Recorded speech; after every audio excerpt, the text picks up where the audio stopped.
Very good morning to all the participants. मैं आप सभी का स्वागत करता हूं आज के इस सेकंड सेशन में, जो कि अल्टीमेट मंत्रा फॉर वेलबींग के ऊपर हमारा वर्कशॉप कल से शुरू हुआ है। Welcome Vasant bhai and Usha ma'am. I request you both to start the session. Thank you. Thank you, Ravish Bhai. Um, good morning and welcome all of you for this for the second day of this 4-day workshop on ultimate mantra for well-being.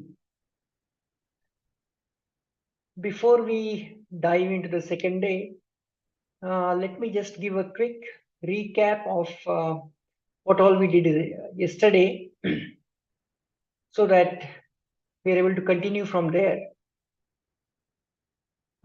Yesterday we started off by re-looking at the definitions of health and wellness, and we saw as to how wellness is much more important and critical, even more than the health, so as to be continuously evolving as we are going through our life journey. And we also introduced the concept of survive, evolve in the context of health and wellness. And we also discussed saying that whenever we are going through any life situation, life experience, any difficult situation, the key question to keep asking ourselves is, do I want to survive through this situation, or do I want to use it as an opportunity to evolve? Then we discussed about what is one of the most important aspects as to what is it that prevents us to evolve. And we looked at the first neuroscience concept, the most important one that we would like to keep honing on is the neuroscience concept on negativity bias, how this innate negativity bias within all of us prevents us to evolve is what we looked at. And I hope a lot of you would have reflected on that and found relevant experiences in your own lives as to where this negativity bias could have been applicable. And the root of all this is everything starts from a thought, and these automatic negative thoughts which just pop up within us are the source for this negativity bias. At the same time, we also discussed about how this negativity bias also enables us to keep safe, but that only enables us to remain in the survival mode. At the same time, we said that most of these automatic negative thoughts are actually false. So about 80 to 85% of the automatic negative thoughts that we go through in a day, they are just our mental projections into the future, the past unhealthy experiences that we might have had, and we tend to project the same situation into the future. So, for example, if you would have seen a snake in the dark at night sometime in the past, subsequently, even a rope looks like a snake later on, unless we critically analyze our thoughts. Then Ushanti also covered a very important aspect about scientific meta-study on the key symptom cycle and explained the core concept behind Yogakshema's tagline, saying that how pain is inevitable in our life, however, the suffering is optional. And then we once again relooked at the concept of wellness, and not just the physical wellness, mental wellness, or emotional wellness, but something extra beyond that, which is more critical. And we introduced saying that how interpersonal relationships are extremely critical to keep enhancing our wellness and also keep evolving in our journey. And he also spoke about while we are all striving to be independent, but that independence is merely at a physical level or at a material level, but the core and the subtle interconnectedness of our existence and the interdependence, to be able to understand and appreciate that and live through this interconnectedness at the back of our mind is much more important than just being physically or materially independent. So broadly, this is what we covered yesterday. Now I would like to hand it over to Usha Aunty to start off today's session. Certainly. Thank you, Vasant. Good morning to you all. Namaste. And today, let us start off with another type of meditation. So, for that, just be comfortable and Sukhasana, as Vasant says. Have a pleasant face and close your eyes. Imagine something that is kind of beautiful for each one. It is going to be different. Just imagine that. And keep bringing your focus back on to your breath. The nature of mind is such that it wanders away. But we need to have that awareness. Oh, my mind has gone elsewhere. And soon after, gently, kindly, and lovingly bring that focus back to your breath. As we keep saying, breath is the bridge between this body and mind. As soon as the mind goes away, bring the focus back to the body through the help of the breath. This is one of the key aspects in meditation. We need to be aware that the mind is elsewhere. That self-awareness is extremely important. And as soon as we are aware, we need to bring the focus back gently, lovingly, and kindly back to our breath. Keep doing this. Today's meditation is for loving kindness.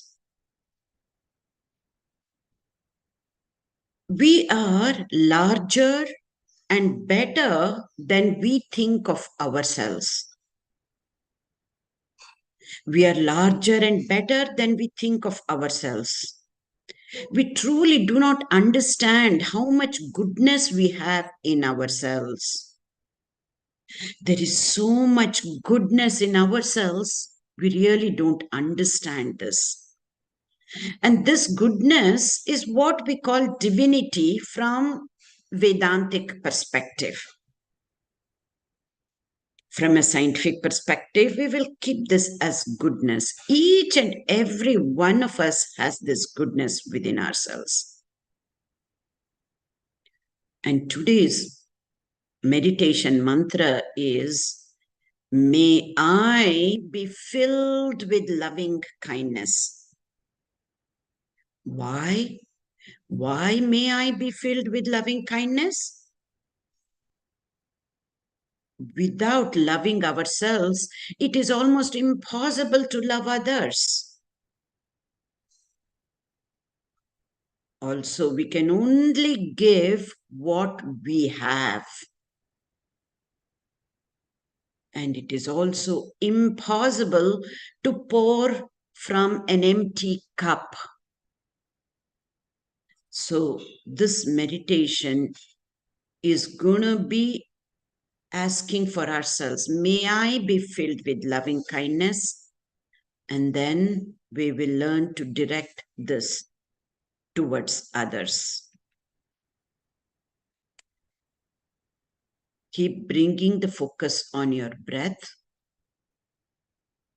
And this meditation uses words, images, and feelings to evoke a loving kindness and friendliness toward oneself and others.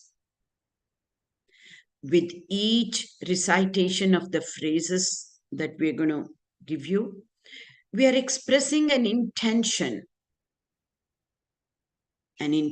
of planting the seeds of loving wishes over and over and over again in our heart. With a loving heart as the background, all that we attempt, all that we encounter will open and flow more easily.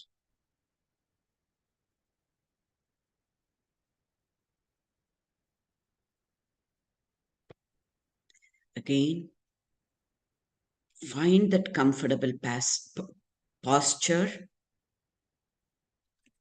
and keep connecting to the rhythm of your breath.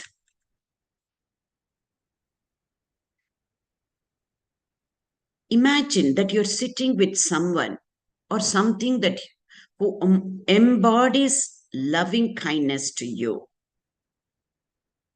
It could be a person dear to you, a spiritual teacher, a pet, or even a favorite tree of yours. Bring this picture in your mind. But first, let us pay attention to ourselves. So bring your attention inwards. Picture yourself in your mind's eye. Become deeply aware of the person that you are and saturate yourself with awareness about yourself.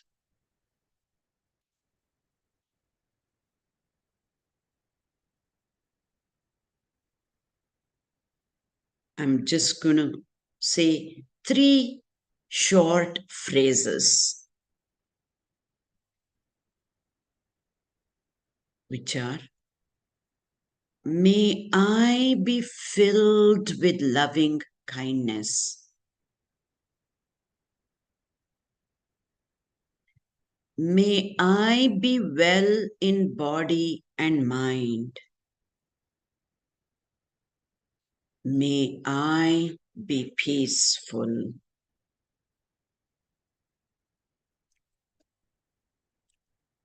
Keep repeating these 3 phrases in your mind.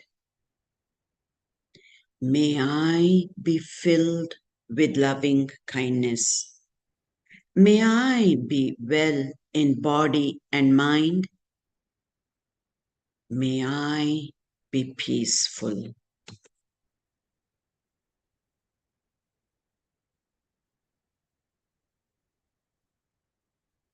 May I be filled with loving kindness. May I be well in body and mind. May I be peaceful.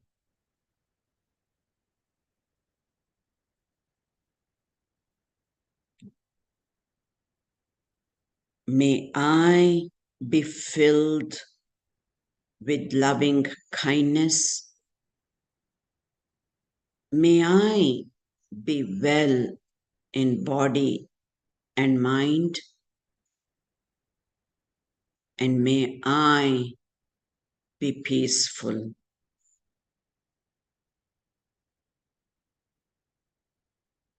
May I be filled with loving kindness. May I be well in body and mind.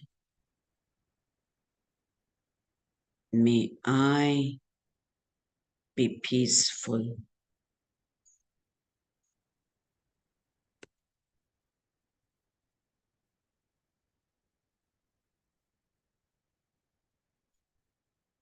Sometimes some people find it difficult to send this love to themselves. Then think of an act of kindness you have done. It can be something small, and say the words from this place of goodness. Or you can think of yourself as a child and wish that child well.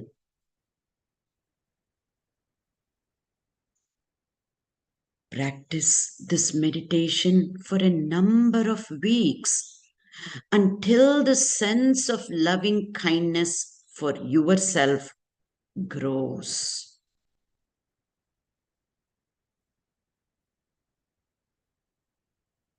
Now, let us move on to someone close to you.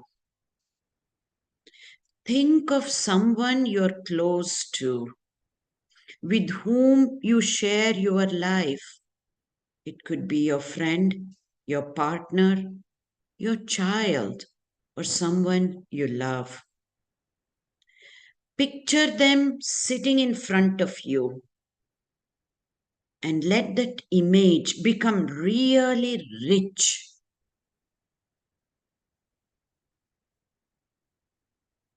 Speak your chosen phrases for them as though they are with you.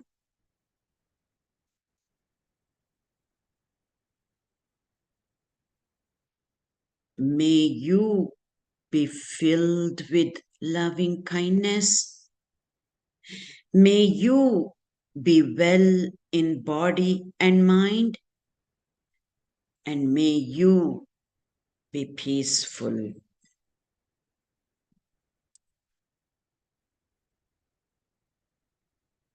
May you be filled with loving kindness. May you be well in body and mind. And may you be peaceful.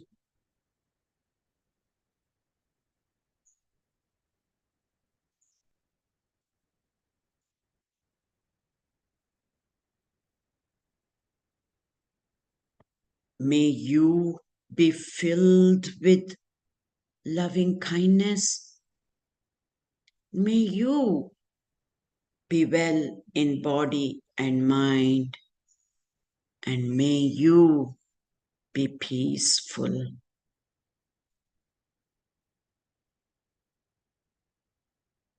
May you be filled with loving kindness. May you be well in body and mind. And may you be peaceful.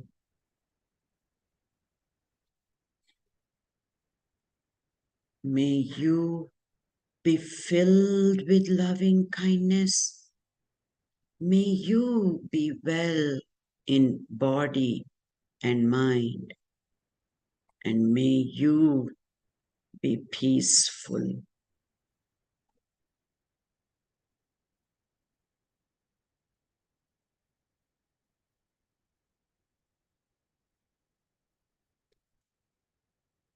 Simply continue to plant the seeds of loving wishes, repeating these phrases gently, no matter what arises.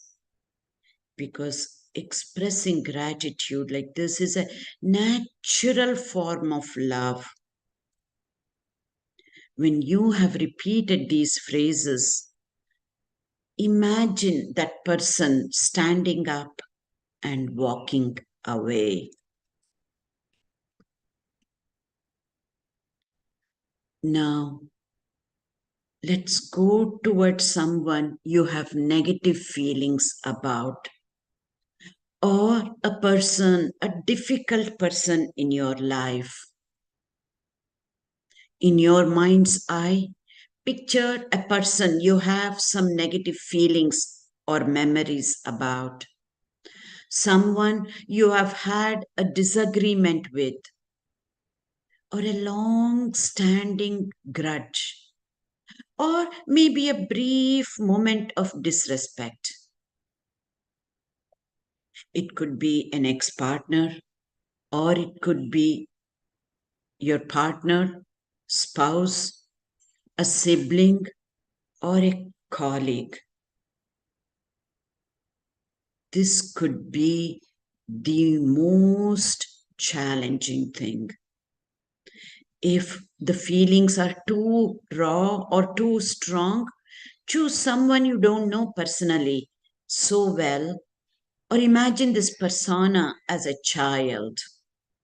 Then it becomes a bit easier. Again, speak as though they are sitting in front of you and you are speaking directly to that person. Repeating the phrases, may you be filled with loving kindness. May you be well in body and mind. And may you be peaceful. May you be filled with loving kindness. May you be well in body and mind. And may you be peaceful. Keep repeating this in your mind or silently. May you be filled with loving kindness. May you be well in body and mind, and may you be peaceful. May you be filled with loving kindness. May you be well in body and mind, and may you be peaceful. May you be filled with loving kindness. May you be well in body and mind, and may you be peaceful. One last time. May you be filled with loving kindness. May you be well in body and mind, and may you be peaceful.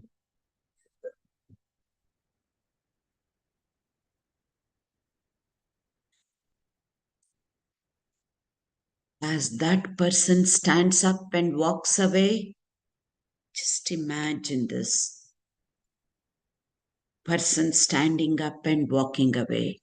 And you come back to yourself. You can bring your hands to your heart and belly if this helps to connect back with yourself again. This loving kindness can be practiced anywhere.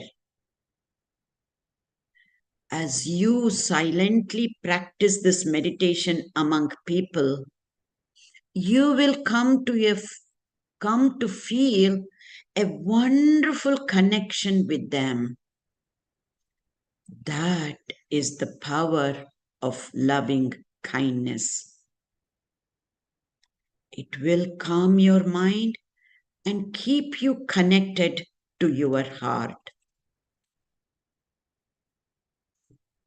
Finally, my hope, my wish, my prayer, and my prescription to each and everyone who comes to me is this: be kind, be loving, and be grateful to yourself so that you can be all of that to others.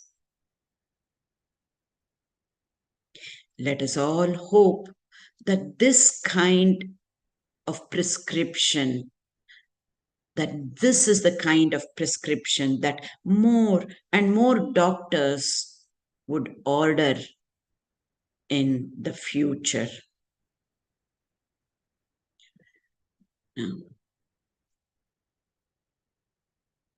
gently place your hand on your heart. And whenever you're ready, you may open your eyes. Thank you.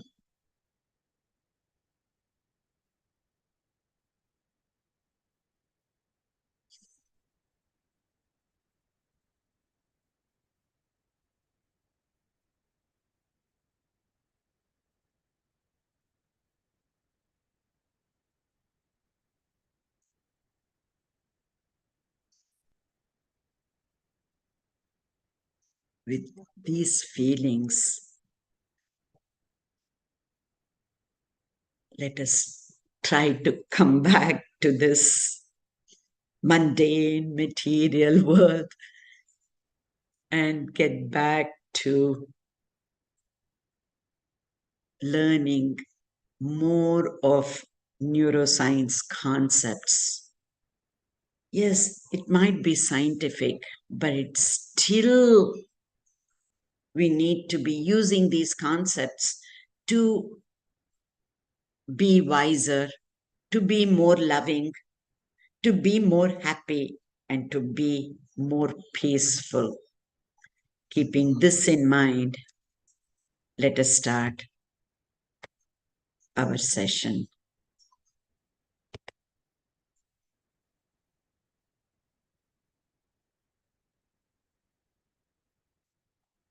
So, today's topic would be more of neuroscience core concepts to increase our wisdom, our peace, happiness, and love. Keeping this in mind, we will move on. First and foremost is that, or before I start, do you have something that is kind of important for you to, if you have a doubt or a question to ask, maybe before I start off, we will just take up one or two questions, quick ones, if you have. Otherwise, we will move on. Yes, Varsha.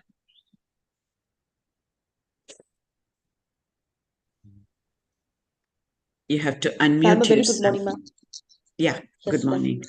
A very happy morning, ma'am. Ma'am, I Thank you. wanted to know, as we say, may I be filled with loving kindness, may I be well in body and mind, right? Yeah. And may I be peaceful, right?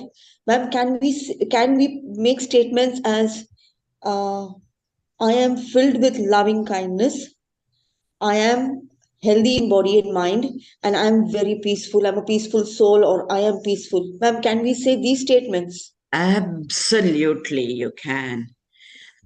One of the reasons I put it as may I, to just bring in the humility, asking. And then maybe we can first state, may I be filled. And the next time, the next repetitions will be, I am filled. I always say when we ask for something uh, bigger than ourselves, it would be humility personified. But it's also very important, as you said, we need to know we are filled with loving kindness. A great thing. We can combine both. A very good observation, Varsha. Thank you, ma'am. Thank you so much. Yashashree ji. Good morning, ma'am. Good morning. Ma'am, I would like to know about pineal gland and its relationship with spirituality, if time permits you. Yeah, Because I understand that the workshop is moving in a different direction, and this question may right. be a bit offbeat. But when I read about you, I was interested to know that you have worked already in this field, and if time permits, if you could focus on this. Thank you, Yeah, ma'am, so much. we will try to do that in the next couple of days if possible. Otherwise, we can have a separate, a short call or something, or after we are done, Oh, so because yes, sweet of it you, will madam. take away. We will try to definitely include that, Yashashri. Thank you, ma'am. Thank you so much.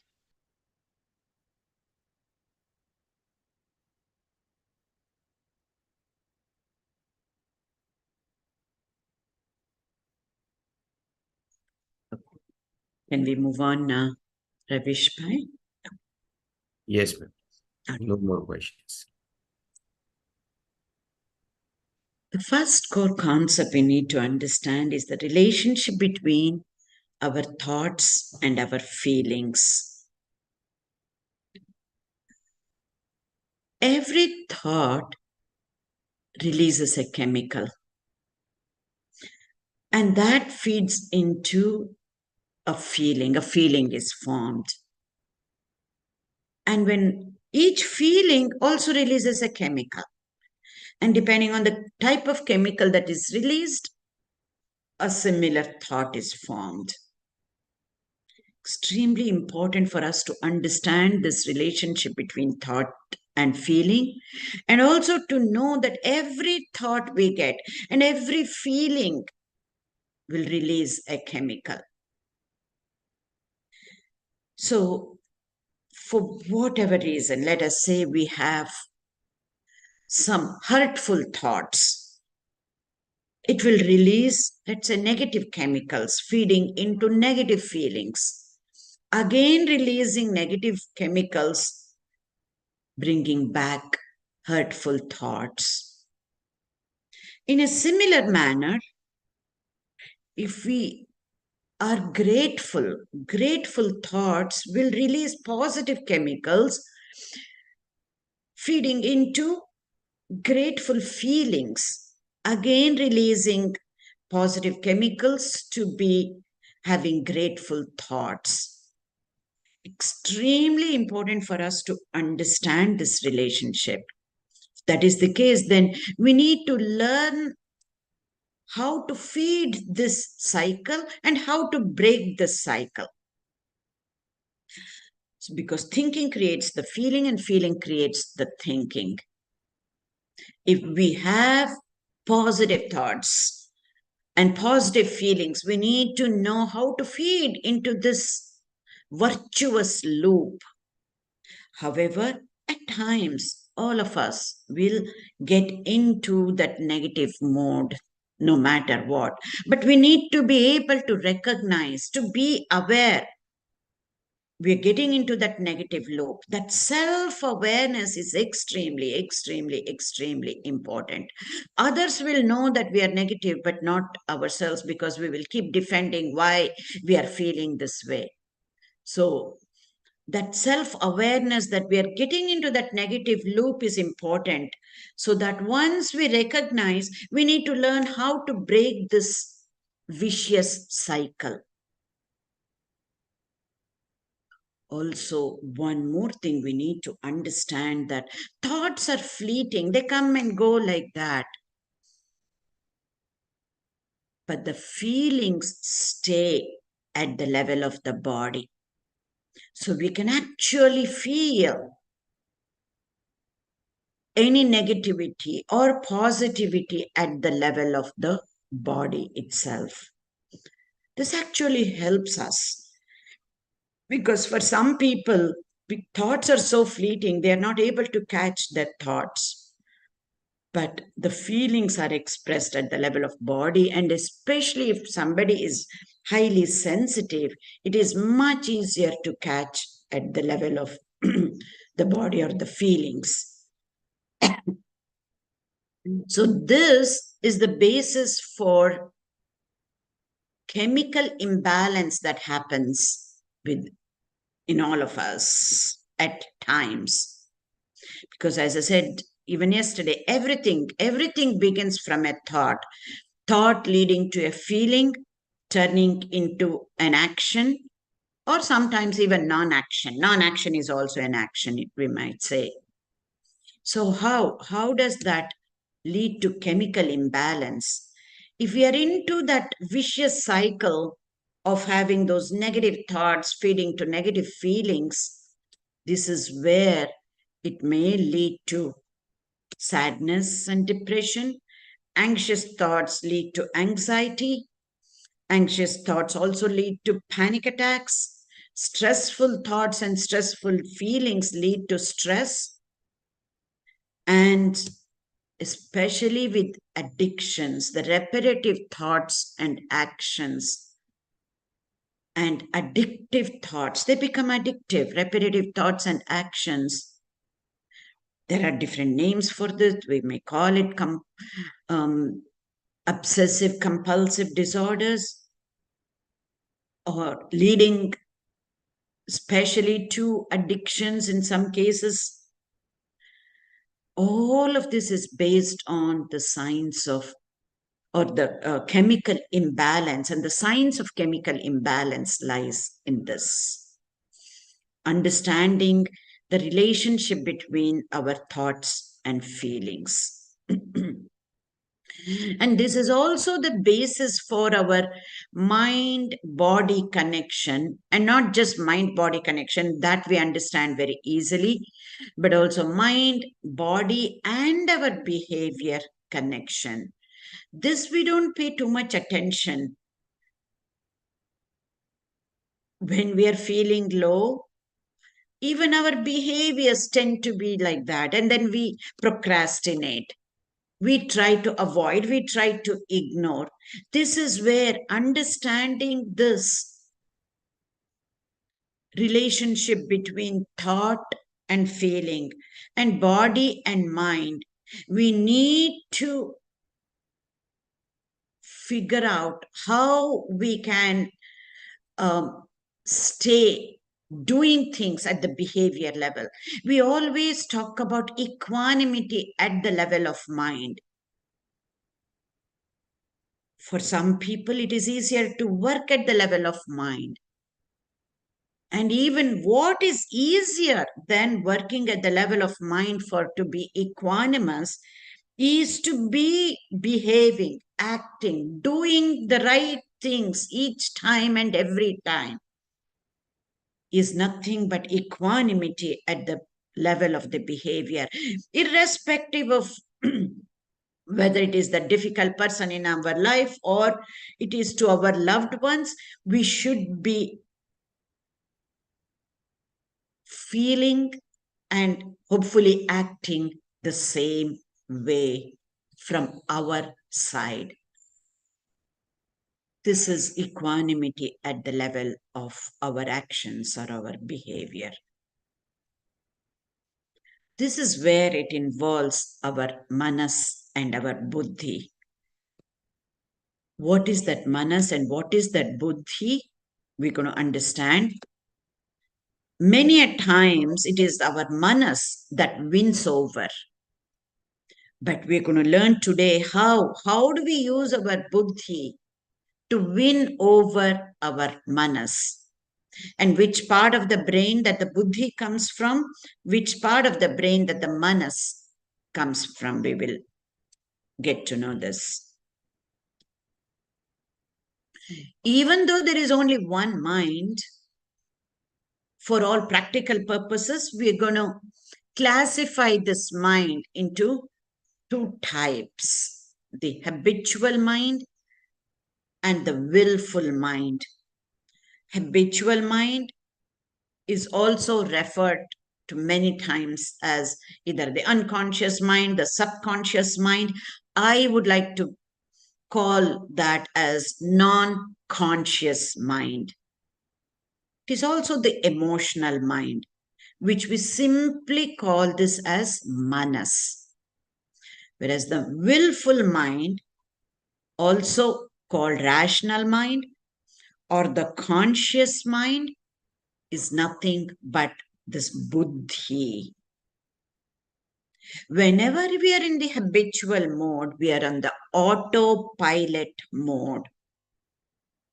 And when we are going to be in the mindful mode, when we are learning something, when we were doing mindful breathing, that is where we say this is the mindful mode. And we're using our deliberate mind, our rational mind, our conscious mind. whenever we are in the mindful mode. And through this habitual mind, this is where our depressive thoughts, anxious thoughts, stressful thoughts, compulsive thoughts, and what we talked about ants yesterday, automatic negative thoughts come from this habitual mind. We don't need to put any effort to this. That's why it's called autopilot mode. Something negative we see, suddenly we feel sad and depressed. This is on the autopilot mode, does not take any effort. However, for us to be, even when there is something negative that is happening outside, can we look for something that is positive? How do we turn it around? And how do we keep our mind in a positive way so that we will be able to figure out many other solutions for that? That takes a lot of effort. And that comes from the willful mind. So for us to be able to change, to transform ourselves, it is this willful mind, rational mind, deliberate mind, conscious mind is what we're going to be using.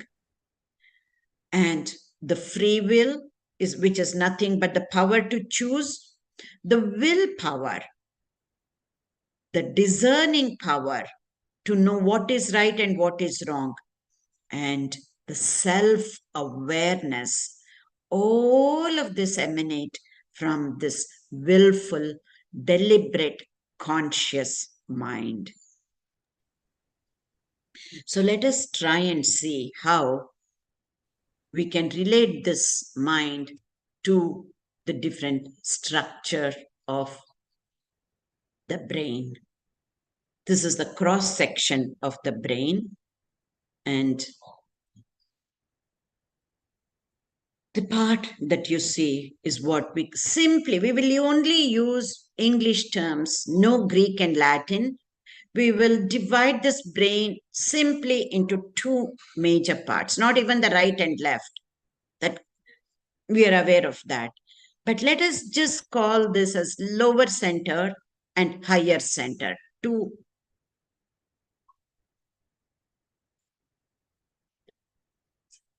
classifications of the brain. Lower center is where our manas comes from. And this is always on the autopilot mode. Whereas the higher center is where the buddhi comes from. And we need to be taking control of our manas by using this buddhi, first by using our free will, to be able to choose that we need to change our mind. It is this higher center of the brain from which the mind, the buddhi, comes along. When we say scientifically, both buddhi and manas, we call it as mind. We call that conscious mind as buddhi, and the habitual mind as, for the manas, we call that as habitual mind. So scientific term is just mind. But for easy understanding and for us to be using, I'm using manas and buddhi here. But let us come back to the brain itself and see that lower center of the brain is always on the autopilot mode, not just the mind, even the brain. Extremely important for our survival, because all the functions of the body, be it may breathing, our digestion, our pumping of the heart, all of this, or even the blood pressure regulation, blood sugar maintenance, body temperature maintenance, all of that is controlled by this lower center of the brain. Extremely important for our very survival. But from this part of the brain comes from the habitual mind also emanates, and we know all the stressful thoughts, automatic negative thoughts, depressive, anxious, obsessive thoughts, all of those also come from this lower part of the brain, or the habitual mind, or the emotional mind. This is where we need to understand the connection between the brain and the mind. Whereas the higher center of the brain is the newest part of the brain during evolution. This is the part of the brain that is highly developed in humans. When compared to our four-legged cousins with a tail, this higher center, what you see in the picture, this is what we usually call that as cortex, cerebral cortex or cerebral hemispheres. This is very well developed in humans when compared to the our closest cousins. And there is a reason why this is so well developed in through evolution, because in science, something, if it is not useful, we lose it. And we know this vestigial organ, right? Like the tail, we didn't have much use for the tail. Now it has become a tiny bone called coccyx, the last segment of the spinal column. And the amphibians had three eyelids. We didn't have use for the third eyelid. So it has become a tiny pink part at the corner of the eye called the nictitating membrane. The appendix is very well developed in the cattle, but we didn't have much use of it. So it has become very small, and then it doesn't have much use at all. It has become vestigial. However, our cortex, the higher center of the brain, is so well developed when compared to our closest cousins. Then there is a reason for this. This is the reason, whether we know it or not. The goal and purpose of our life is to use this higher center of the brain to the most extent so that we can be evolving. So ultimately, the goal and purpose of each and every human being, whether we know it or not, is to be evolving. This is what we say in a scientific manner. From a spiritual perspective, we call this as mukti. We call this as salvation. We call this as nirvana.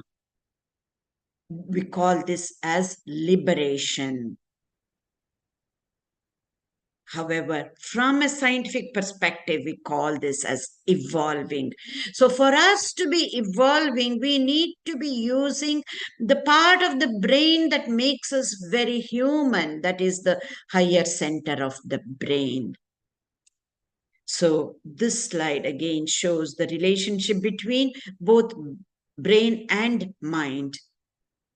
The conscious, willful, deliberate, rational mind arising from the higher center of the brain, and the non-conscious, habitual, emotional mind arising from the lower center of the brain. And by the way, the lower center of the brain works exactly the same way even in animals, because all the functions that are being controlled by the lower center, it is the same way it acts even in the animals. So much so, another way of looking at that lower center of the brain or the non-conscious habitual mind is, this is where our stress response comes about. The ants we talked about, automatic negative thoughts, depressive, anxious, compulsive thoughts, and addiction behavior, they all come when this lower center is highly active. So one of the ways to train our mind is to keep the higher center more active and the lower center less and less active. However, as we train our minds, this is another way of looking at the same, excuse me.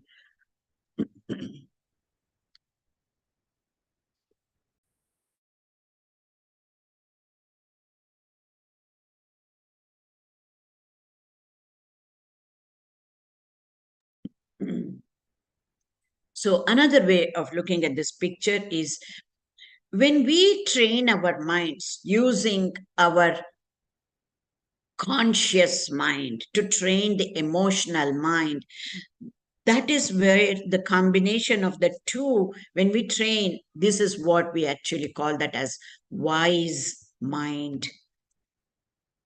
And this wise mind, we need to keep widening this wise mind. That means more and more we train our minds by using the higher center of the brain, by using the conscious mind, by using the deliberate mind, by using the rational mind. And this wise mind widens. And that is the whole purpose of training our mind, to keep widening this wise mind. So, how do we train our minds? Is our manas has to listen to our buddhi. Our manas is like an elephant, It wants to go anywhere and everywhere. The buddhi, you can think of that as the mahut, the rider on the elephant. He will not let the elephant move around. He controls. So we should be like that rider, elephant rider. That is the buddhi. And that is how, if the manas, if we can equate it to the elephant, the buddhi has to control the elephant. So the buddhi to win over our manas, just so it will result in right action, like we have been saying since yesterday. Do the right thing. Do the right thing each time and every time. And this is what mind training is, nothing but mano jayaha. We win over our manas. So how do we do that? This is where the science comes to our rescue, and we will, before we see how science comes to the rescue, which Vasant will take over. If you have any questions, this would be the time.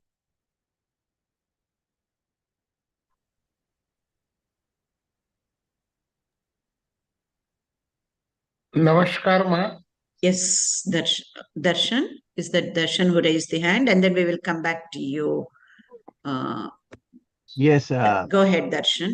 just a quick understanding of you're saying that the lower I mean the buddhi has to control the manas, right?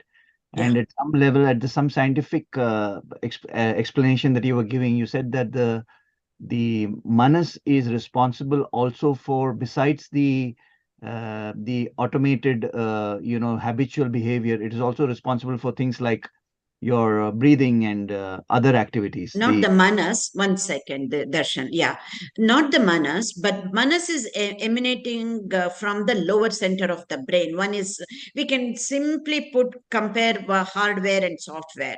The hardware, the brain is controlling all the autonomic functions of the body. Right. From that hardware comes the manas, where the stressful thoughts and all the instincts, come from the manas. Right. So Yeah. the question was, if we were to control, as the Mahut controls the elephant, and the elephant is responsible for the automated behavioral thoughts as well as the functional elements of the body, right? How do we decipher the two? And how do we not control? Meaning, how do we bring down? Meaning, you said the activity of the manas has to be brought down by the buddhi. does that mean the activity, how do we decipher and control less activity only for the habitual part of the habitual behavioral part of it, and keep the rest going because your body still needs to function as efficiently as? Yeah. We don't need to worry so much about that, Darshan, because all the autonomic functions will go on their own. If we need to be able to learn how to control our respiration and our heart rate, that takes a different level altogether. And then, especially, people are able to control their heart rate actually, and even the temperature of the body. This is what we call it as siddhi in Sanskrit terms, and that is a totally separate issue by itself. We are not even talking about that. We are nowhere near that. So We're that, only talking about the manas, the mind. And to be able to change the heart rate and the body temperature, it is a totally different level altogether. We are not even going to touch upon it anywhere close to that here. okay. We're not even able to control our own mind, let alone the functions of the body. So more from an academic perspective, is the method that you're going to suggest or teach, is the way of controlling your breath and pulse and whatever at a, as you said, siddhi, is it an extrapolation of the same activity, or is it an entirely different practice? It is both. It's not just as simple as extrapolation. There are a lot more things that are needed to be able to be able to do what you're saying. For example, when we do pranayama, it is at a very simple level. Even not knowing pranayama, even that happens naturally. Either our breathing becomes shallow, or we hyperventilate when we see things outside of us, which will create different emotions in our mind. No, that is at a very rudimentary level. Even pranayama, what we do, the breathing exercises, that is at a very simpler level. And even just being able to control our breath at the very rudimentary level, we can gain so much benefit, just through yoga and just through breathing. If we can do that, which we need to be able to relate that with our day-to-day activities and actions, not with our autonomic functions. And we know how tough it is to be able to, we're able to control our breath. However, what is happening here inside our mind, that we need to focus. Are we equanimous at the level of the mind? Right. And are we equanimous at the level of our behavior? At times, we may be equanimous at the level of the mind that may not translate it into behavior. We are still at a very simple, rudimentary level. And for the siddhis to happen, there is a lot more things. That is where, the Ashtanga Yoga, the Patanjali Yoga Sutra says there are 8 steps, right? Right. Shama, Dama, Uparati. That is at a very different level. And that is not what we're talking about it here. Doctor, just to clarify, how do we define equanimity here? I just want to be sure about the word equanimity and that we all understand that word rightly. Absolutely. There is an outside situation, a difficult person in your life comes about and says some things, and you do get angry. You get angry. And rightfully so. It's righteous indignation, because whatever that person has said is not right. He has misunderstood you. Natural thing is to get angry. How we manifest that anger is a different thing. I'm not talking about manifestation of anger. I'm only talking about the anger at the level of mind.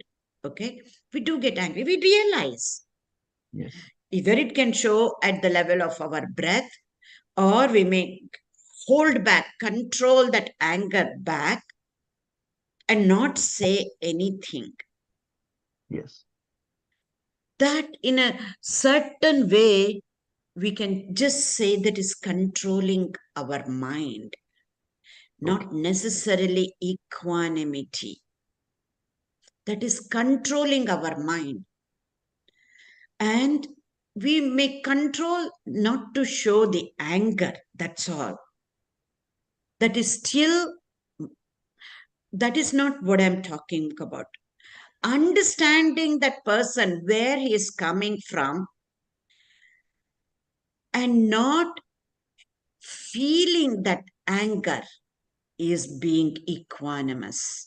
Okay. Thank you so much. That is so, yeah, you've clarified that wonderfully. Thank you.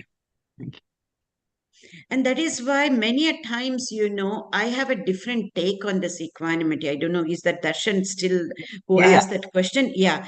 Darshan, what I say, I have a different take. This is the traditional way, Darshan.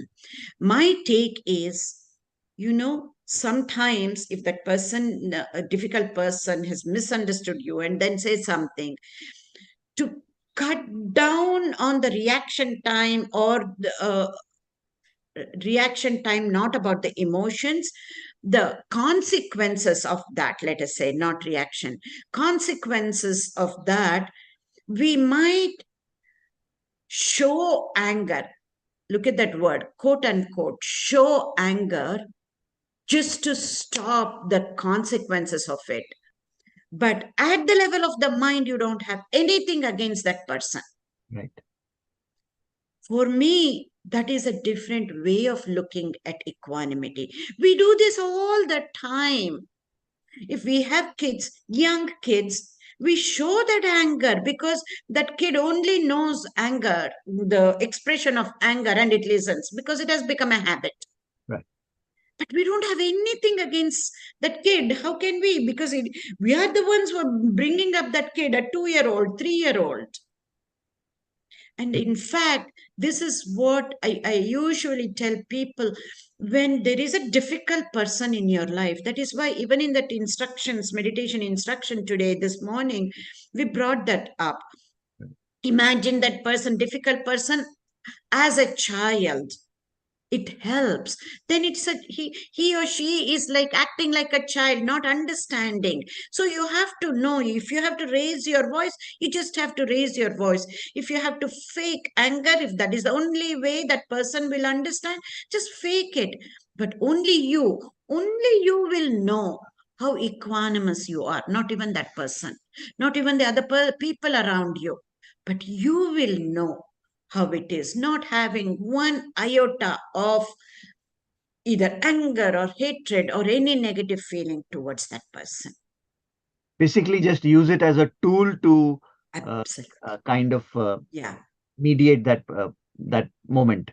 Right. But we have to be very truthful to ourselves. If we just think this is a tool, we will give that as an excuse. Trust me. We will give that as an excuse. We have to be true, so truthful to ourselves. And even when the rest of the people misunderstand, it is okay. You are going to be at peace. You might get hurt because the other person is hurting, that's all. But you will know. So that total honesty, brutally being honest, is the key here. That is why I'm taking to the level of evolving as better human beings. And I'm equating this evolving to nothing but what our scriptures say: mukti, salvation, nirvana, all these terms, especially for people left brain, like scientists and younger people. They shy away from such words because they don't mean too much for them. And because the people whom they see around, they call it mukti, the way they are behaving, it is hard for the youngsters, younger generation, to use such words because it doesn't mean anything. Those are just philosophical words. However, if we bring it to the level of our own level and we say we are evolving, and it is not a stage, you will see today that if evolution, that evolving is not a stage to reach, but it is on a moment to moment to moment basis. Yes, we may fall down and we may get angry, really get angry, or really feel hatred towards somebody. But we need to be aware and not defend ourselves. It happens. But the next moment, we have the capability to come up and evolve and come out of that negativity mode. That is the key. Thank you. Thank you, Doctor. Ina Ben. Namaste. Can Namaste. you please take us to the prior slide where you have the two circles and intersecting both? Yes, this one. This one, the wise mind widens. I'm a little confused because as soon as the emotional mind makes a rational decision to hold off, to be kind, I would think that would fall into the rational mind circle again. So I'm not sure how much. This is just a pictorial representation. In other words, we don't have time to go into the science of habit formation here, but in other workshops, we have done that. You will be able to understand it better. In other words, it's not the emotional mind becoming rational mind. No, it is the rational mind. Let us call that as conscious mind. Deliberate mind changes the emotional mind, the wiring has to change. When we go a little bit further into neuroplasticity, you will understand this better. But it is always our conscious mind which has to change that emotional mind. When it is changing, the rewiring happens, and those regions, it is somewhat similar to rational mind, but no, it is even better than rational mind. Because rational mind, if you go into, I will just say this and then leave it at that, and then as we go along you will understand this better. The connections between neurons in the higher center of the brain, from where the rational mind comes about, is very few when compared to the lower center of the brain with the neuronal connections. Each neuron can connect up to, let us say, 10,000 to 40,000 neurons in the higher center of the brain, from which the conscious or the rational mind comes about. We think that is lot. However, in the lower center of the brain, each neuron has the capability to connect up to 100,000 other neurons. That is how powerful it is. That's why the emotional mind, that's why the subconscious mind, that's why the non-conscious mind is a lot more powerful than the conscious mind because of the neuronal connections. So when I say that why is mind, you have to think about from the neuronal connections perspective. It becomes stronger. This is a creative way of representing. You cannot just logically take and then understand. We are including a creative way of expressing. For different people, it will connect in different ways. So that is what it means. Thank you. Auntie, I thought you may want to relate to that intersection in the wise mind in the context of the example that you just now gave, where while you're working with a child, you are externally emotionally responding, but at the same time, internally, you're rationally convincing that that's the only way that the child can understand at this point of time. And you're filled with. Good example, Vasant. I didn't think about it. See, that will explain Inaji. Yeah. Raju bhai. That is where we are using the wise mind. Yes. Yeah. So Namaskar, Ma. Yes. Yes, Raju. As you have been saying so perfectly, so I have no question, but I have two clarification I want. Is thought remains in mind or it comes through breath? Because you say breath is a bridge between body and mind. Breath is the bridge between body and mind. Thought is nothing but mind. So it thought remains in mind. That is the confirm. Thought is nothing but mind. Okay. And second small question is that do right thing at this moment and every time. So that is very beautifully, because I have been practicing since 3 decades this formula. and I have very vast experience on it also. So this self-awareness is Vivek. No, self-awareness is arivu. Vivek is a discerning power. Vivechana Shakti or the Viveka. Self-awareness in Sanskrit, it is called Jagruti. arivu. That is why in our Upanishads, it says arive guru. That means arivu means awareness. Self-awareness becomes our guru. That is why in Upanishads they say the guru or the God is within you. But right now, the mind is filled with biases. Mind, if we just say that, don't go into this detail, but I just want to say this and leave it. Chitta, they say chitta shuddhi has to happen, right? The mind has to purify itself. The mind is now filled with biases for everybody, without any exception. So that when we remove the biases, that is nothing but chitta shuddhi happening. So it is like a Jagruti. I'll just quote my 2 lines. It was my illusion. It was my illusion that I fly with the wings of eye and mind. All of a sudden, wings drop away. Still I fly. A great wonder. So it is Jagruti. Like that. Where did you make that up, or you got it from somebody? Kabir, is it?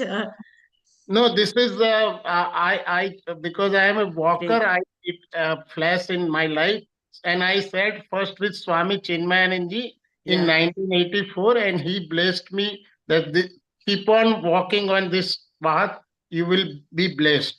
great. Great. I like that. Namaste. You can put it on the chat so everybody can go through that later. Beautiful, beautiful. Thank you. We can I move think we can forward. move on, Vasant. અવાજ નથી આવતો રવીશભાઈ. ભારતીબેન, Can we move? અવાજ audio settings R બહુ all લો આવે વેલ. છે, સંભળાતું નથી. તમારું ઓડિયો ચેક કરો. અહીંયા બધાને સંભળાય છે અને ઓડિયો એકદમ ક્લિયર છે. Yes, Usha ma'am and Vasant Yeah, we bhai, can move please, on, Vasant. Yeah. હાજી Yeah. હાજી Yeah, I was just હાજી. thinking, should Stop we have sharing. should we have about 2-3 minutes of break for everybody, and then we come back? Do we have the time for that? Do we have? Whatever you decide.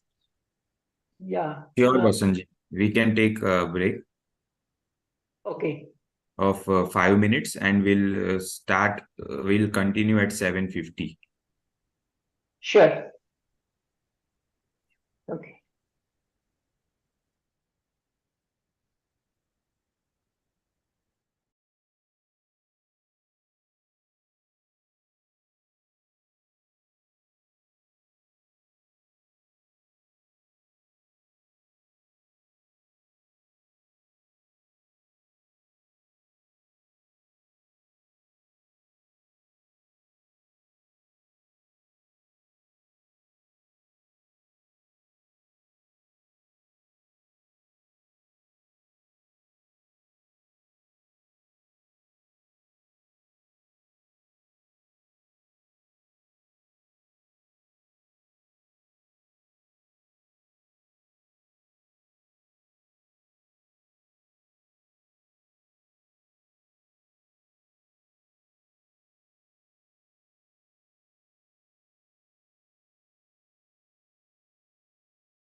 Should we start, Ravi bhai?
Should we start, Ravi bhai? Yes, Vasanji, we can start.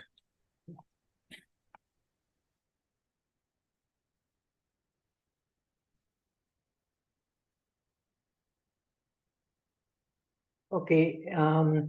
Continuing from where Auntie left, she spoke about how it's essential that we function more and more from our buddhi and allow the buddhi to win over the habitual patterns of our manas, resulting in right action.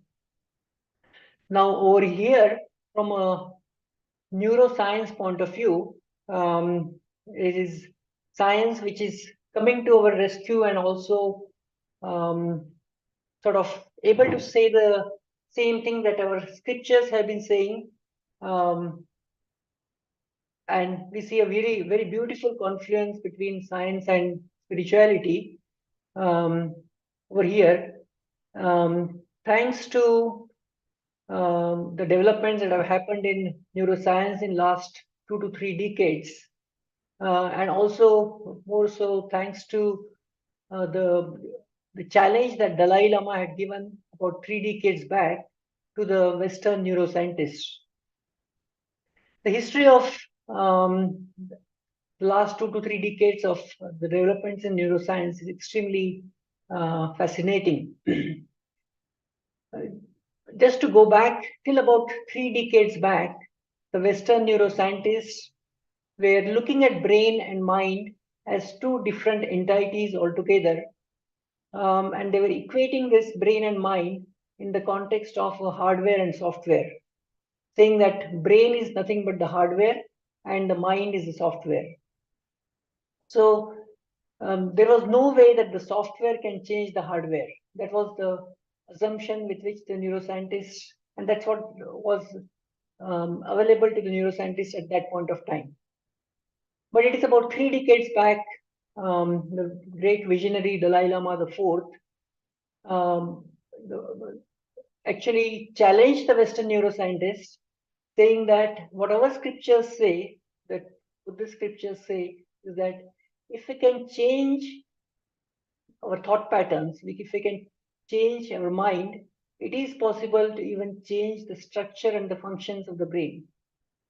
And that was something initially not acceptable to the Western neuroscientists. However, thanks to the openness of these scientists, saying that they took that as a challenge and set up experiments to find out the statement that Dalai Lama has said. Now, to Dalai Lama's own surprise, at the same point of time, we also had the technology available to do various kinds of brain scans. The most common ones were the functional MRIs and the PET scans, which were the technology was also available to be able to see the changes in the brain.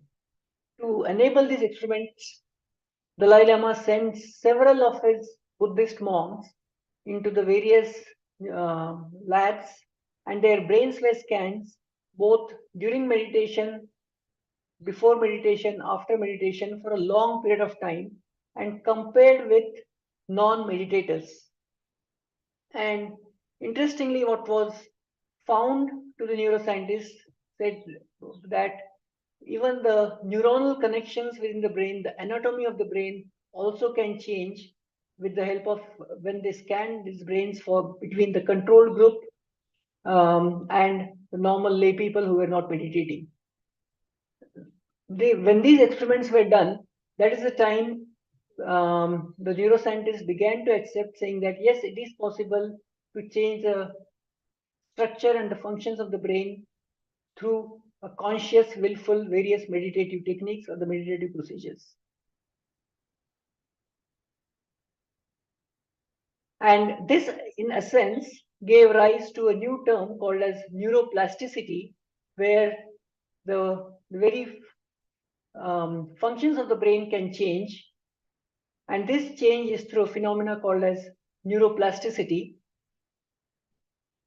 And essentially, what that means is changing our brain enables us to change our life, to lead a better life, changing our thoughts, becoming, of course, the first step is becoming aware of our thoughts, and changing our thought patterns can result into changing our brain, changing our life, changing our feelings can also change our brain, changing our experience, reliving our past unhealthy experience and changing our response towards that can also result into changing our brain and changing our life. And all of this change is essentially through the phenomena called as neuroplasticity. In the interest of time, we are not showing the video on neuroplasticity, but we can put it in the chat box and you can view that very short 3-minute video at your leisure as to how this neuroplasticity can work. So this in a sense is called as rewiring our brain for a better life through changing our mind through a willful, conscious, structured, effortful way, which resulting into changing our thoughts, changing our belief systems about what is good, what is bad, what is empowering belief, what is disempowering belief, changing our perceptions towards situations or people, or changing our worldview, changing our attitude, our personality, and our experience. All of this resulting into changing our brain and eventually resulting into continuous changing our life and being on the path of evolving on a moment-to-moment basis. All of this is primarily, from a neuroscience point of view, is called as the phenomena of neuroplasticity.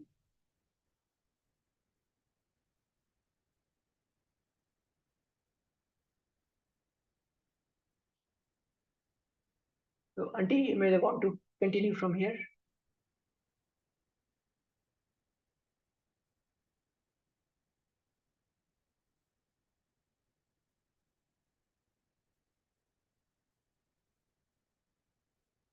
You're muted, both your audio and video. Okay. This is all right. So now we know just changing our mind is not going to be enough. Usually we think if we need to change our lives, first thing you need to do is to change your mind. Yes, that is true. But that is the beginning, changing our mind.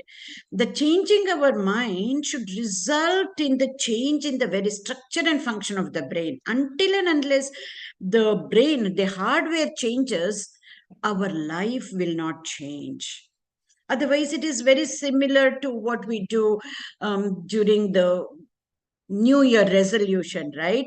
We make up our mind on January 1st, but if we don't put that into practice, our brains won't change. In other words, for the brain to change, we need to put things into practice. Just changing mind at the thought level, perception level is not going to be enough. So our experience, our habits, that has to change. Only then the brain structure and function of the brain changes. When that brain changes, then our life gets transformed. This is where, once we understand this, we keep saying we're doing meditation for such a long time, not too much is happening. We feel it is things we are changing, but others may not be able to see that.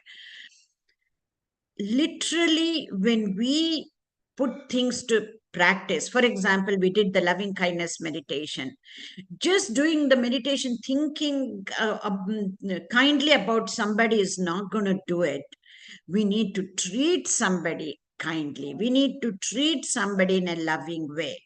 Then only changes will happen. That is what neuroplasticity is all about. So, this neuroplasticity is not, we are talking about changing towards good things. What we need to understand is neuroplasticity is value neutral. When things can go bad, that is also because of neuroplasticity. Addictions happen because of neuroplasticity, the rewiring towards negative things. Depression, again, because of neuroplasticity. Anxiety, because of neuroplasticity. We believe in certain negative things and we believe it in it so much, we keep doing or not doing whatever we believe, which is kind of negative, sad thoughts, depressive thoughts, and whatnot. So, when we talk about neuroplasticity, it is not always for good. We have to make it for good. That is value neutral. We need to understand, even with the kids, when they, or even for adults, when we have a bad habit or not so good habit, it is also because of neuroplasticity.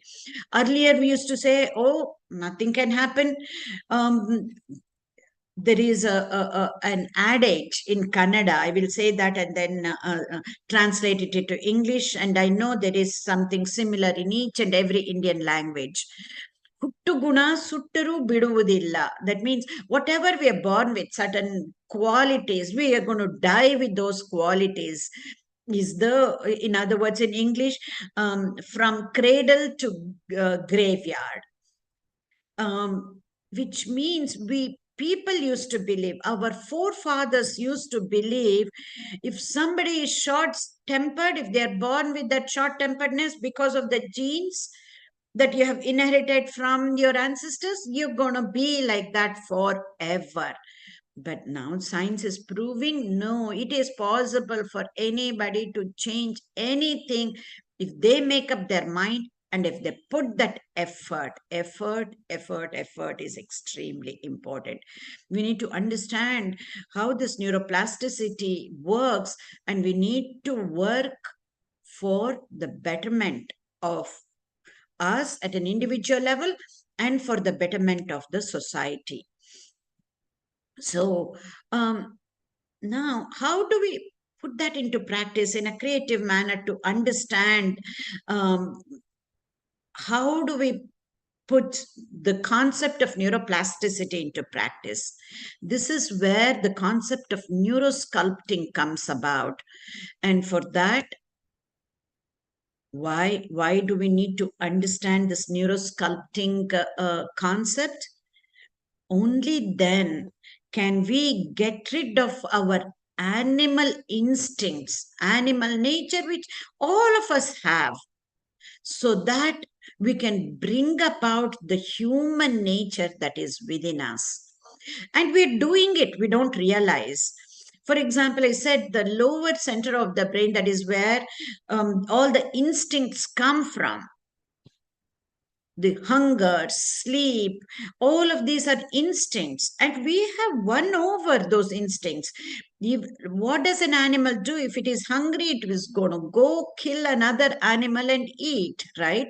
If it's a carnivore. And if it is tired, it is just going to lie down and sleep. Whereas we have overcome those instincts. Even if we are hungry, we are able to hold on to that hunger or control that hunger or go for a longer time. even being hungry. We have won over that instinct. We might be very sleepy. We do different things to overcome that sleep. These are all, we are overcoming that instinct. That means that animal instincts we are already winning over, and that, so that the human nature is coming up.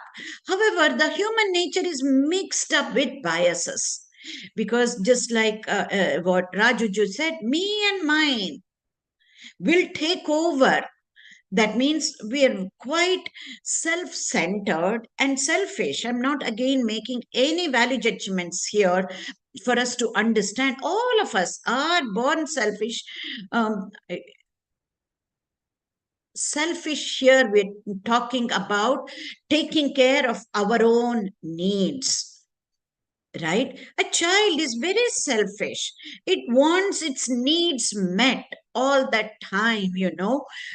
So we are quite selfish, but we need to understand, and how do we expand this so that we include others, from going from me and mine to we and us, first at the family level, and then later expand this. That is what I mean by let the mammal in us die so that the man in us may live. For that to happen, we need to overcome many of the biases that is preventing us to evolve. These biases are keeping us at a survival mode. And how do we get rid of those biases? Is to sculpt away all these biases. How do we do that? By using, by using many of the qualities like self-awareness, discerning power, willpower. We need to be using these qualities that are already within us.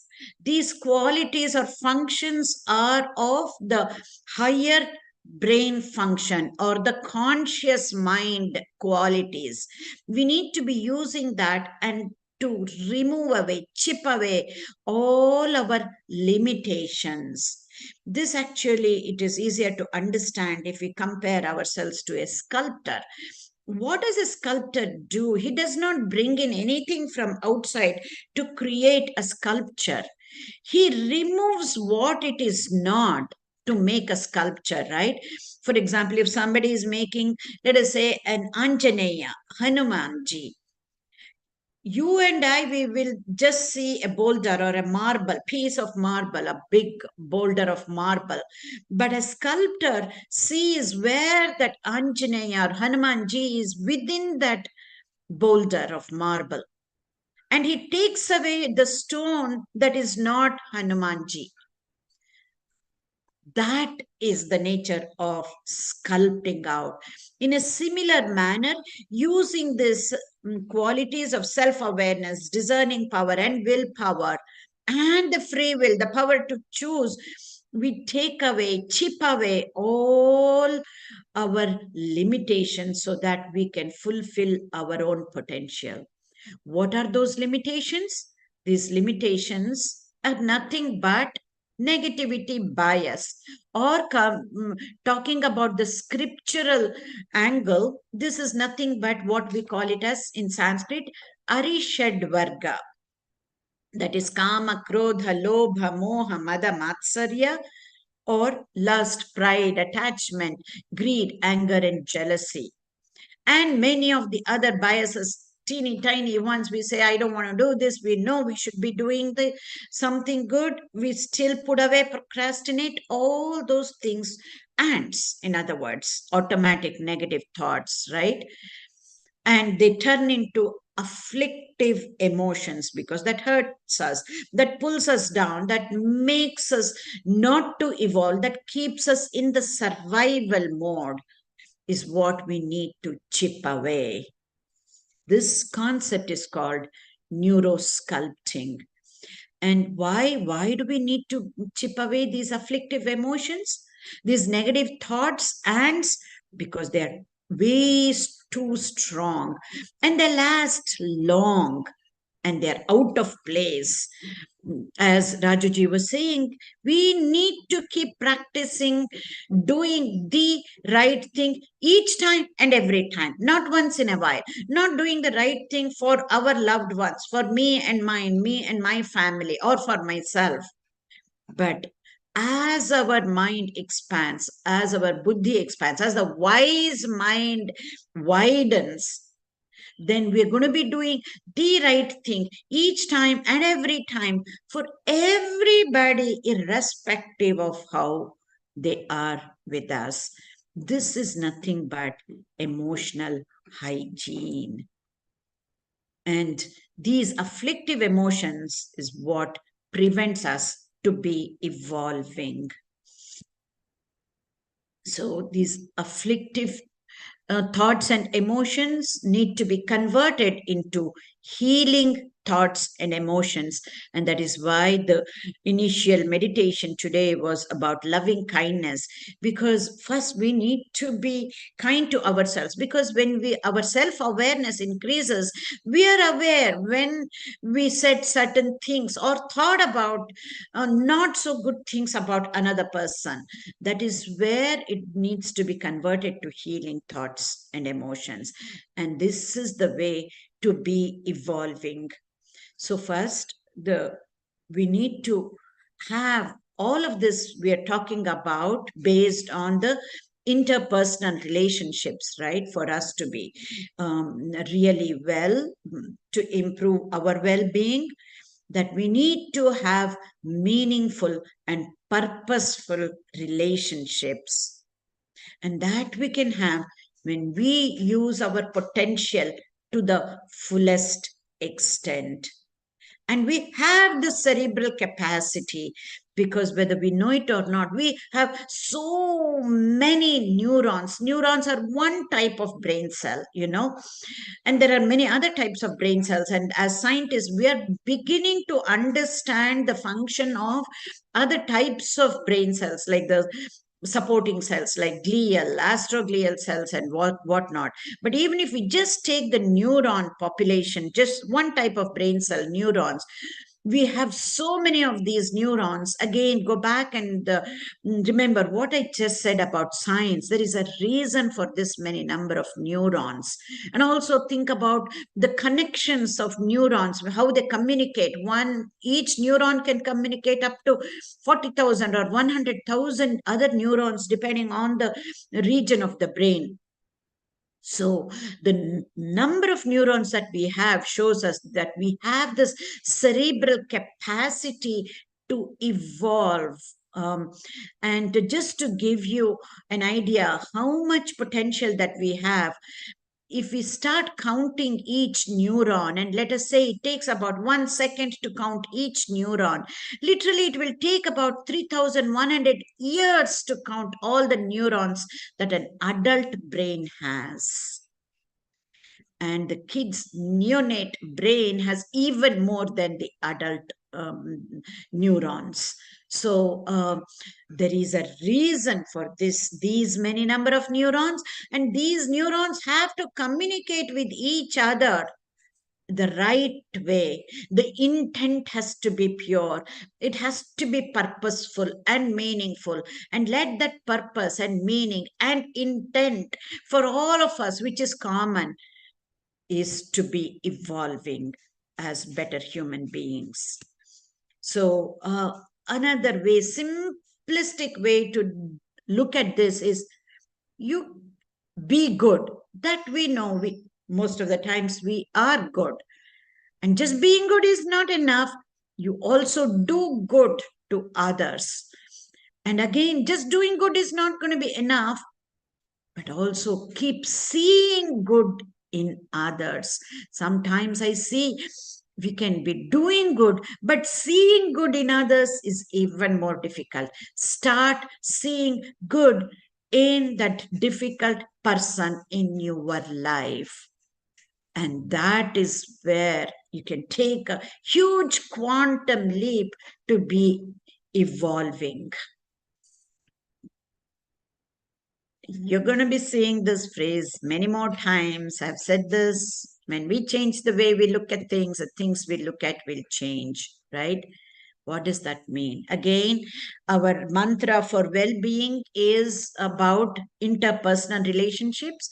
Right now, we have survived through the difficult person in our life. Sometimes it's our own loved ones who are the most difficult people in our lives, our own children whom we have brought up, our own spouses whom we really liked and loved and married to that person, and later on after several years becomes the difficult person at times, not all the time becomes. So we try to adapt and we try to adjust with that person. Instead of that, if we change the way we are looking at things, the things you look at will change. And think of that person is there for me to evolve.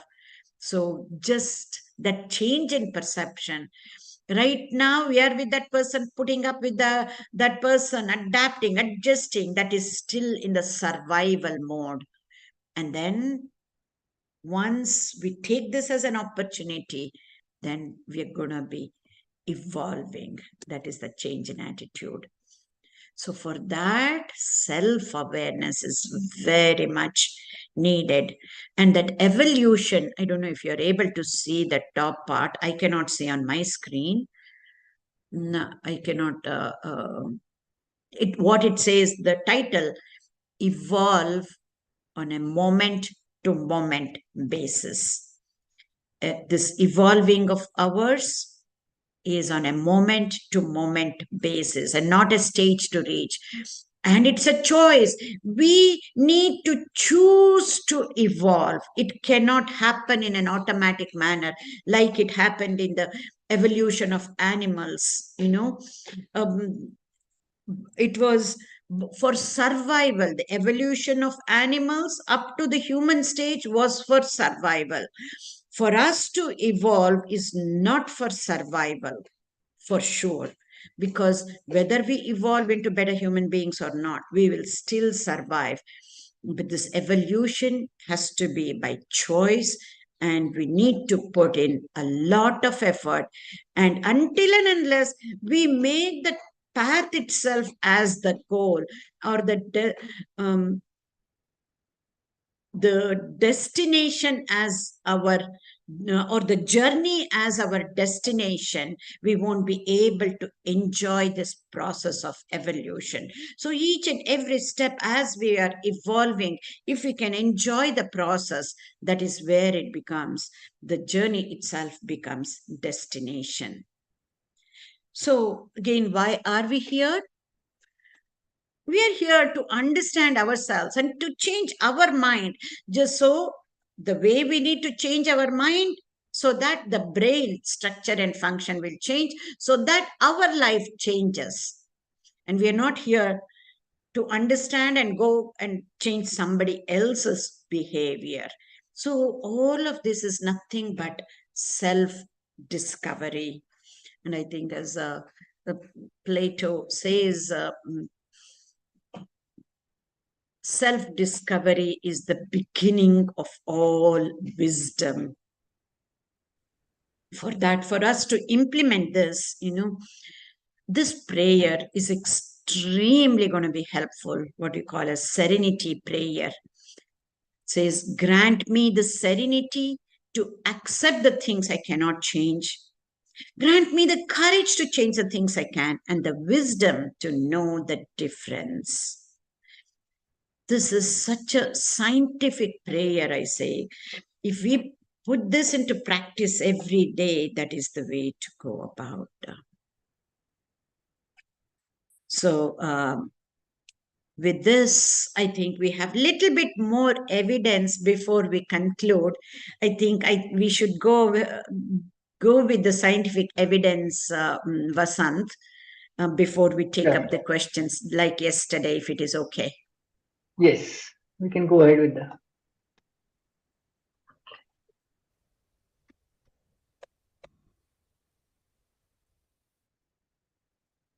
So let's go through some of the scientific evidence behind the mantra that we have been talking about, the ultimate mantra for well-being. And what I'm going to try and present in a very just in a single slide, is one of the longest study that has been done by the scientific community. This is a study that has been done for 85 plus years, and the study still goes on. It's been done by the prestigious Harvard medical school, the research institution over there. It's called the Harvard Longitudinal Study. If you Google on this, you can get lots of articles. Very interesting study that has been done over 724 participants, and the study was fundamentally tracking the 724 participants over all this number of years to find out as to what is it that really makes them happy, what is it that makes them well. And these participants were intentionally chosen from very diverse geographical backgrounds, socio-economic backgrounds, and today some of them exist, some of them have left this world. Some of them have been completely broke. Some of them are, in fact, became presidents of United States and so on. So it's a very diverse background. And what I'm planning to present here is some of the key takeaways as a result of this longest Harvard longitudinal study. What it has found out is that tending to relationships is an important form of self-care, just as vital as caring for our own body and our own mind. So interpersonal relationship is an important form of self-care. Close ties help delay both mental and physical decline and contribute to our happiness, to our well-being, much more than what money, fame, social class, IQ, or even genetics can provide us. So having close ties with the people whom we interact with on a day-to-day basis is much more important than even money, fame, social class, and so on.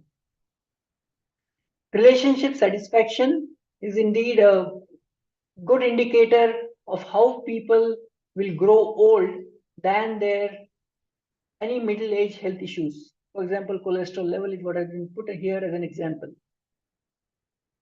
So importance given more to wellness through interpersonal relationships rather than just the health.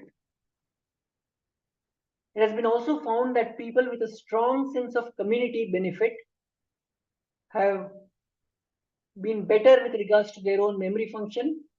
Empathy and attachments are very key to healthy and graceful aging, which we called it as essentially wellness in our slides.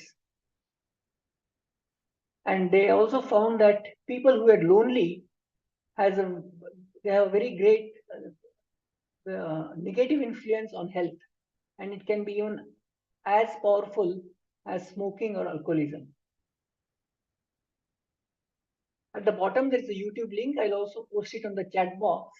It's worth listening to this 12-minute TED talk, which describes this longitudinal study in a lot more detail, emphasizing the importance of interpersonal relationships as a result of tracking these subjects for about 85 plus years. Now we also decided to put a quick slide on what are some of the most powerful rewiring tools for the brain that we consider so that we enhance our life and we keep evolving. Attitude of gratitude, and specifically journaling, writing it down, developing this attitude of gratitude is extremely important.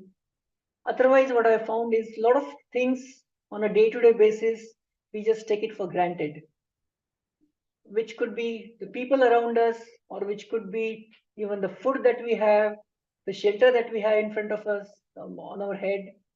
So even the basic things that which we tend to take it for granted, it's essential that we develop an attitude of gratitude towards these things. And journaling is in fact a very powerful tool that has been recognized world over now. The positive psychology is also corroborating with this, saying that journaling is more important, and it also helps reverse our negativity bias, particularly to certain thought patterns for a particular person. If we have continuous negative thoughts, and if we have recognized that, consciously making attempts to think about certain positive things about that person, or even in today's era for that particular political ideology of that party, or a community, is very, very important to reverse our negativity bias. Some of the low-hanging fruits that I find particularly very important during the acts of a day is increased physical activity also helps in rewiring our brain. Again, journaling for kindness. A is doing random acts of kindness, and otherwise doing some genuine acts of kindness, and journaling and writing it down, reminding ourselves of what we have done, helps in rewiring our brain.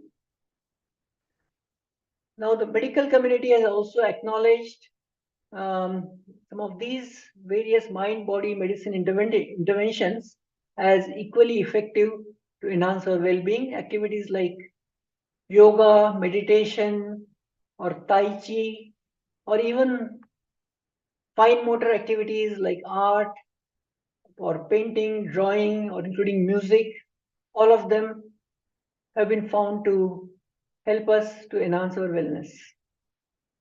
The activities typically that we enjoy are most important, not just doing the physical activity through a brute force way just because the doctor has said us, but finding out the activity that we enjoy is more important.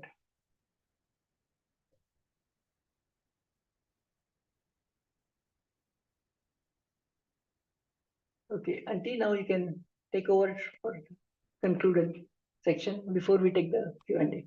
Sure. Yeah, just a few more minutes to conclude and then we'll see. Okay.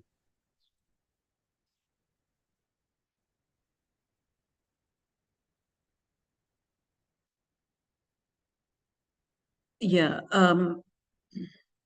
we urge you to watch that video and also go through. There are so many articles on that longitudinal study. We will learn a lot. It's a very strong scientific evidence to show how relationships matter so much. So, okay. There's a less than 2-minute video. I hope for some reason, if you cannot hear the sound, it should not matter. It is only some music, background music. You can just read what is on the screen. It's a very powerful video. We'll watch this.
Beautiful concept, isn't it?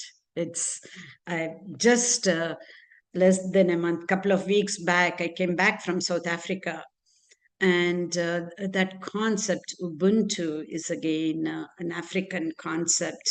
Simply says, I am because of you are. If we can just practice this in our day-to-day lives, every moment of our lives, and it's not just the people that we live with, our loved ones, everybody else, and not just with people, including the non-living matter. And that is what we talk about, the interconnectedness and interdependence of both beings and non-beings. If we can take it to that level, this is how we can build up emotional resilience. Because even with all of this, the people whom we deal with, they're always going to be the same, unless they're also part of this and they're trying to be on a transformative path. Otherwise, they are going to be the same way. But we need to change our attitude towards things. And if you change the way you look at things, the things you look at will change. That is how we build up emotional resilience. Building up emotional resilience is nothing but being better than what we were before. So for that, each time we just have to ask this question, no right or wrong for this. Whatever difficult situation that comes along, should I just go through this, adjust, adapt, survive through this situation, or do I need to evolve through this situation? If we ask this question for ourselves, and the answer will we give for ourselves, we will choose the path of either adjusting or adapting or evolving through the situation. So asking that question is going to be extremely important. Again,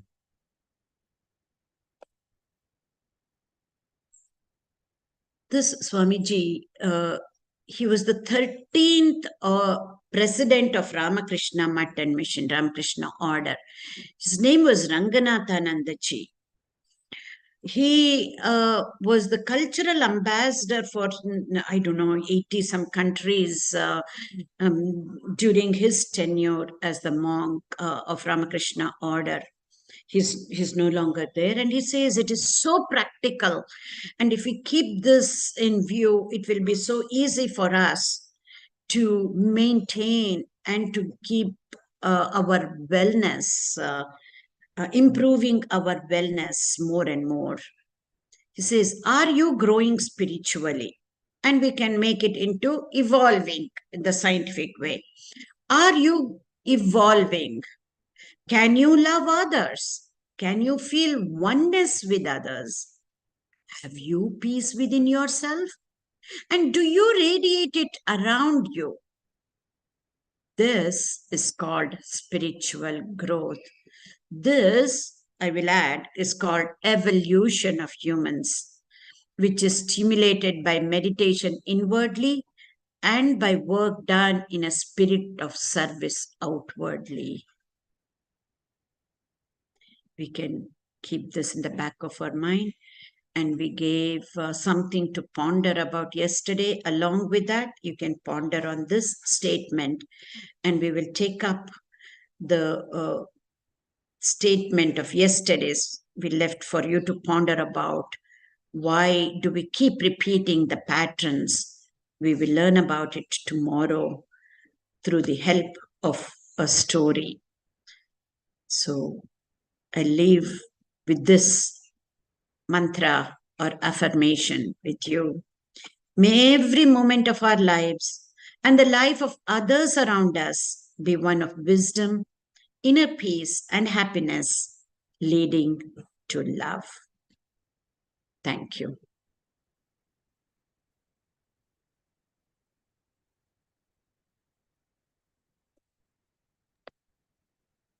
Thank you very much, Usha ma'am and Vasant bhai. We may take a couple of questions if we can extend the session for a few minutes. I hope Vasant bhai and Usha ma'am, it is fine if we can extend the session to Sure. 5 to 10 minutes more. Certainly. So I request all the participants, those who have any relevant question for today's or yesterday's session, may use the option of raise hand and unmute themselves and put your question. Raju bhai.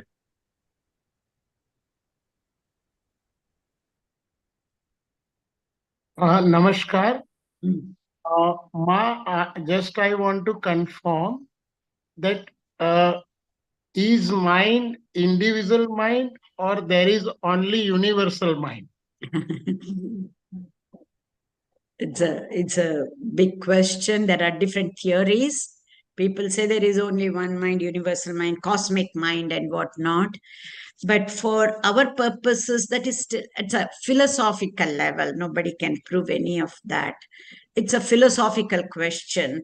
So we will try to keep it scientific and work with this mind of ours.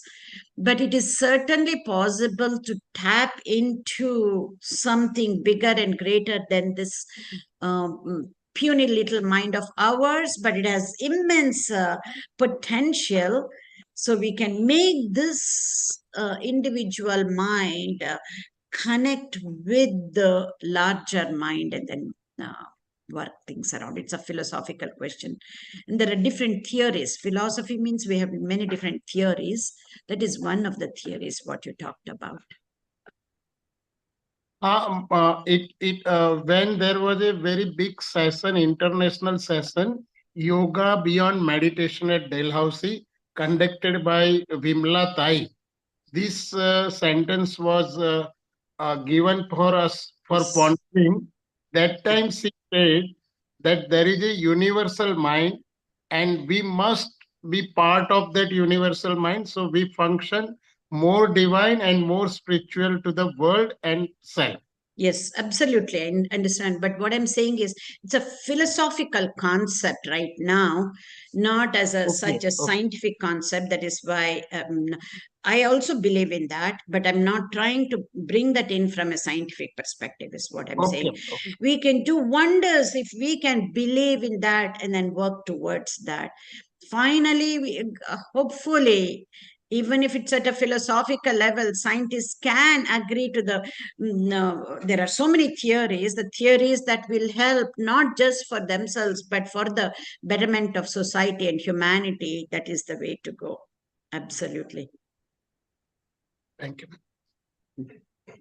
But I can tell you this, whether there is one mind or not, the cosmic mind, if you have to say, we can tap into that when we purify our minds, and that is the only way, not otherwise. If we are filled with biases, it will be hard to tap into why the cosmic mind. Even whatever we say, it will be hard to tap into that. There will always be resistance and resistance and resistance. So purification of the mind, individual mind, is extremely important to tap into anything that is higher.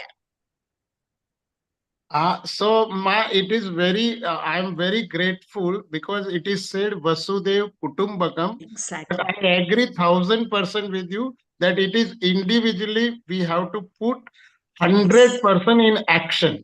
Yes. It is not be kind, but we have to act kindly. That is what I understand very greatly. Thank you very much. You're absolutely right. Yes, that is one of my affirmations, and I'm living it. Vasudeva Kutumbakam. Beautiful statement from our scriptures. Thank you. Varsha Ben. Hello, ma'am. Ma'am, I just wanted to know, ma'am, how does your intention pay at every step? Does it count at every step? I didn't hear you. How does your?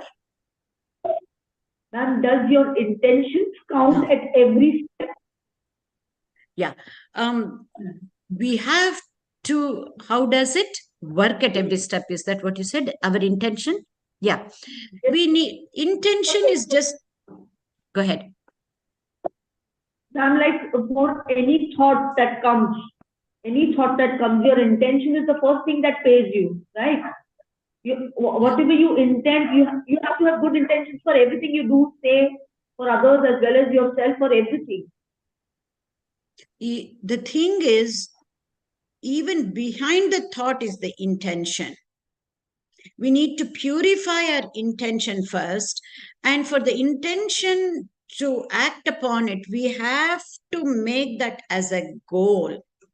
Having intention, oh, I have good intentions. If we keep thinking about it, it's not going to be enough. If we feel our intentions are pure, that is not going to be enough. We need to act upon the intention. So then it has to become a thought, and then from a thought to a goal. Once we have a goal, we can work towards that. Thank you, ma'am. Thank you. Well explained.